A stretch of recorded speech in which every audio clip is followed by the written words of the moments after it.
Bună, bună! Ce faceți voi, dragilor? Eu în această seară pentru cină m-am gândit să fac un piure de cartofi și un piept de pui la grătar și pe lângă o să fac ca și garnitur o salată de roșii și castraveți. Nu o să mai fac live pentru că, din păcate, internetul meu nu este foarte bun, știți deja, și mi se întrerupe și din această cauză nu prea mi intră mulți oameni și nu am mulți oameni pe live cu mine, așa că prefer să fac un vlog.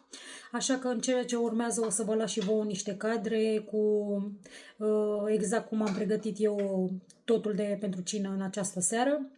Asta fiind spuse, dragilor, vă urez poftă bună, vă urez o seară plăcută în continuare, iar noi ne vedem mâine într-un alt vlog. V-am pupat, dragilor, poftă bună!